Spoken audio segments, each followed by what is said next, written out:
InsideThunder.com, powered by iHeartMedia, Oklahoma City. You know, first thing, anytime we make transaction and players are moving out of our organization and onto other organizations, it's really important for us to thank them for their contributions. Obviously, Perk is somebody that had a significant impact on the trajectory of our organization, and I think will be beloved in Oklahoma City for a very, very long time. And you know, we're really grateful that he came, you know, through this program, and we wish him nothing but the best. You know, Reggie obviously had some great moments for us. We wish him well. And Grant and Ish both contributed in ways that probably a lot of you don't see every day, but both of them were great Thunder players while they were here. In regards to the acquisitions today, you know, it was really more of an opportunity for us to accomplish some short-term goals, but also in a way that would help us and allow us to continue to build our team going forward. And it was a unique opportunity. We felt pretty good about the things that were being presented to us. You know, Enes and Steve and DJ and Kyle are all guys that we're really excited about welcoming.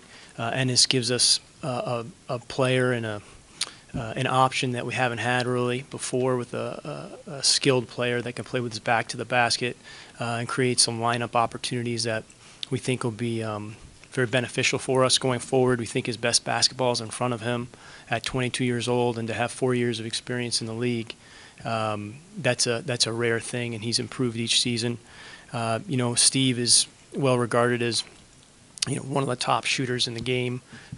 He's got great size and a quick release. Those are things that we think, you know, in combination will be good for us. And certainly he's a great player to have on your roster.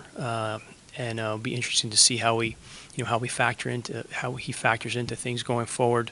You know, Augustin, someone that really understands the position, has a good feel for what it is that is taking place on the floor. Also a guy that can score the ball and shoot the ball.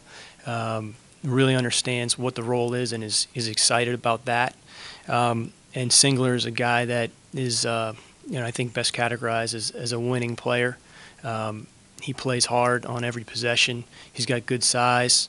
As a guy that can guard some of the backup threes that we see on a pretty regular basis, and no, he's a competitor.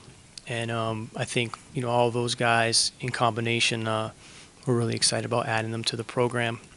In general, that's the last thing I'll say. In general, it was, you know, each one of these trade deadlines is different. You prepare the same way. You try to be as methodical as possible, and you don't know exactly, you know, when you wake up in the morning, the things that will be ultimately presented to you. We feel really fortunate, as I said before, that the things we're able to add, you know, we feel help us in the short term, but also really open some things up for us to continue to build a team going forward, and we're really excited about that.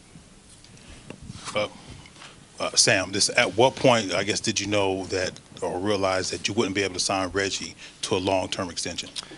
Well, you know, I don't think you ever know that for sure because he never reached free agency. You know, we tried certainly in the off season and put our best foot forward, and you know, it didn't work out. We decided we were going to, you know, go forward and pick things up in the summer, but obviously this materialized, and we felt like this was the best decision for the team. Yeah.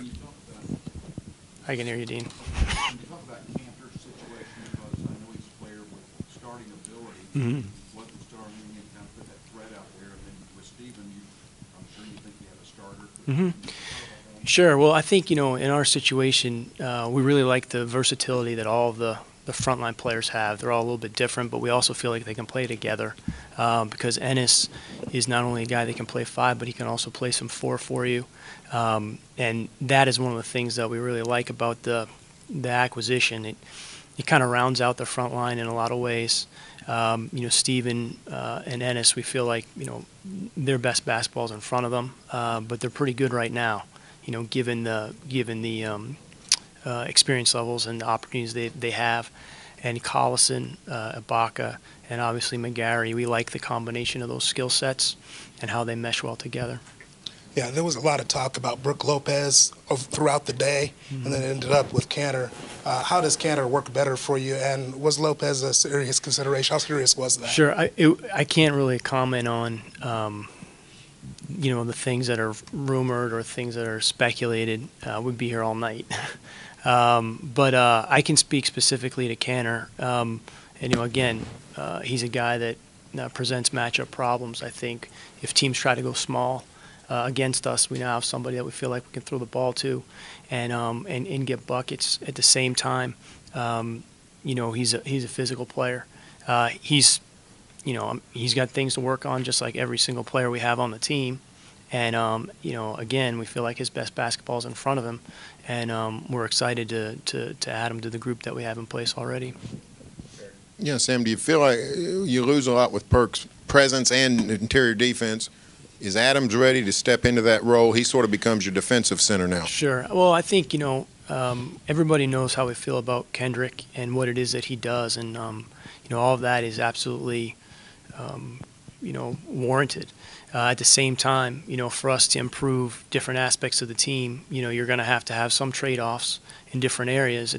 We feel like, again, when we've had our best defenses, and we've had some really good defenses here in Oklahoma City, and it's something that's going to be important for us going forward. It's never been about one particular guy. It always has to be about a group of guys, and that's going to be something that we have to work on and consistently be mindful of. But I think Steven is certainly developing into that role. I think Nick Collison does an excellent job and understands the league and tendencies as well as anybody. And obviously Serge, is a game-altering player on that end of the floor. But it's going to be a collective effort, and I think that the best defensive teams in the league are generally team defensive leagues and systems that make the offense take shots from where they ultimately don't want to and are most uncomfortable. Sam, how important is low post scoring in today's NBA? Back to the basket, low post scoring. Well, I think there's so many different ways to play. I think all of it is how it probably fits together. And there's different ways to score, certainly, and draw fouls. And, but I don't think that Enes is necessarily I don't think that's the only thing that he does. I think, he's skilled. He can shoot the ball facing. They had him, shooting some threes during the season. He's an excellent free throw shooter. So there's more to him than that. I wouldn't want to pigeonhole him in that way. But I think it's just diversity and trying to have as many different options on your club as possible to figure out how they all interact and how you can optimize them. And this is something that we'd like to add. I don't think it's necessarily a focal point, but it's certainly another option that we now can go to.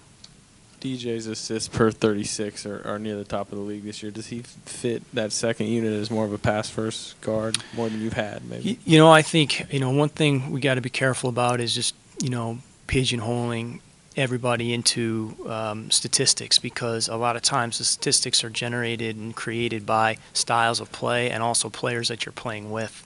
So, it remains to be seen. I think the thing is how does the group, how is it cohesive? How is it optimized so that everybody's playing to their strengths, that they're connected defensively, and that we're getting the best opportunities each time down the floor.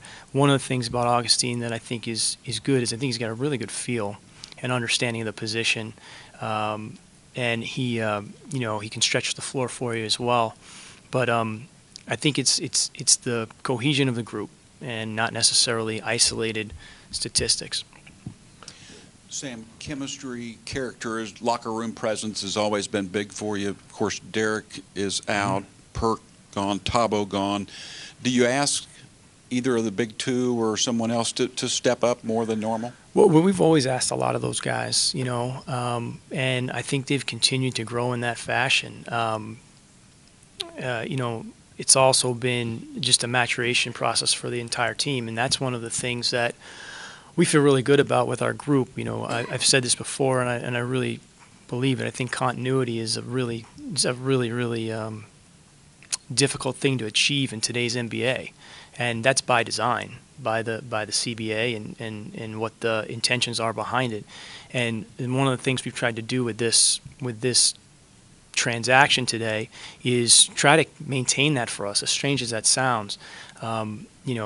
It's really hard to sustain a team for many different reasons, some within your control and some of them without. But Augustine's a guy that's under contract for next season.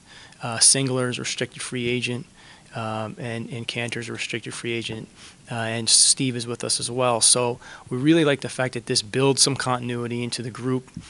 We like the age range of the players and how they complement the current core. But we also feel like not only does it help us now, but we also feel like it's a group we can move forward with, and that in a salary cap system is really, really a big part of the of the challenge, I would say. At one point in time, it was probably just personnel alone, but now it's a combination of personnel and strategy as to how you can sustain a team, especially in our case, where we've been very fortunate to have a lot of success with a younger group of guys. The challenge is making sure that we continually replenish and repopulate and don't run into situations from a cap standpoint where we're so limited that we don't have that flexibility to keep adding. And we feel like we've accomplished some things today that allow us to do that going forward.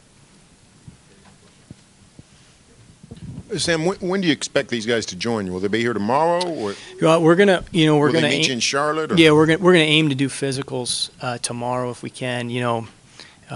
Trade deadline day is crazy in so many ways, because deadline is at 2:00 Central, but you guys probably saw that the press releases for many of these transactions don't come out until whatever, I don't know what time, probably they're still coming out.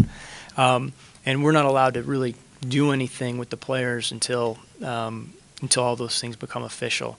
So we'll work on physicals tomorrow, and if possible, we'll have everybody ready for Charlotte. But these are the logistics of the job that no one really cares about, but we got to go through. One follow up to that. This has been a season when you guys have sort of had to adjust on the fly a bunch. Yeah. Does that mean the adjustment you got to go through with 4 new guys, including a couple guys that might play a bunch? Does that mean that the transition is not as big a deal as it might be if you'd have had your team sailing along all season? I think every opportunity, every season is different. Like I said, this one has been unique into itself for a lot of reasons. I think the gears of the season have not been perfectly aligned or greased, for us to have great rhythm. But that's what it is, and that's the job. We got to be able to use that to our advantage where we can. And to be honest with you, when I was thinking about this over All-Star break, I think it's remarkable that given some of the things that we've faced this year, that we're in a position now to continue to bet on ourselves and control our own destiny. And I think that says something about the character of the group and the fortitude of the group. And I'm really grateful that we're in the position that we're in. And as you said, Barry, I think sure the fact that it's been a little choppy, maybe that's an advantage for us in being able to look at some of these things. But we're always going to take an optimistic viewpoint on it, and I believe that we're in a good situation coming out of the break, and given everything that we've faced so far. Now we have to keep our head down and do the work and be consistent and understand that there's going to be ups and downs even within this stretch. Hey, Sam, Kevin looked like he was laboring a lot tonight.